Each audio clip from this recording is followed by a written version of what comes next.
Les moments que nous vivons aujourd'hui au Burkina Faso nous imposent ce thème. Parce que voyez-vous, les armes sont efficaces, mais j'ai la conviction que la culture peut constituer un rempart contre l'extrémisme violent et le terrorisme. C'est pourquoi je salue à sa juste valeur la tenue, n'est-ce pas, de cet atelier de réflexion qui réunit à Bobo les sommités du monde de la culture.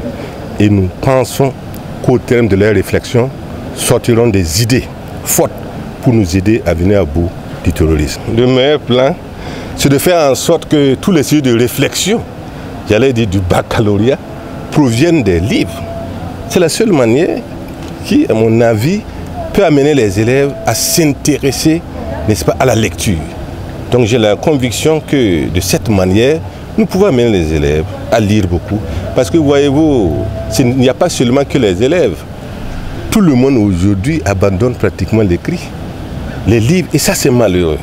Je pense que rien ne peut remplacer le livre. C'est dans ce sens que M. le ministre a bien voulu que cette théorie soit inscrite au programme scolaire. Merci, M. Ce que je tiens à dire, c'est que la littérature est au cœur de la culture. Parce que la première source d'inspiration de nos hommes de lettres, de nos hommes de savoir, ce sont nos valeurs ancestrales. C'est notre patrimoine, c'est notre culture. Et leur production et leurs œuvres portent la culture. Parce que ce sont ces œuvres-là qui aujourd'hui distillent ces valeurs-là, distillent cette culture. Et donc c'est pour cela que cette activité est extrêmement importante. On parle du Grand Prix national des arts et des lettres. Donc c'est pour dire que le volet littéraire est un aspect extrêmement important de la Semaine nationale de la culture. Et nous sommes très satisfaits, reconnaissants de la mobilisation des grands noms de la littérature du Burkina Faso aujourd'hui.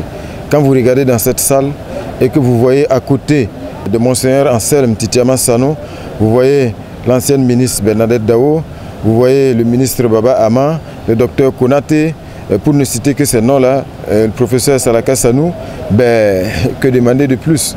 Donc je pense que c'est un moment important de cette 20e édition de la Semaine nationale de la culture et nous ne pouvons que souhaiter que de ce colloque-là, comme le ministre l'a dit, émerge véritablement conviction que nous n'irons nulle part sans notre culture, sans notre diversité.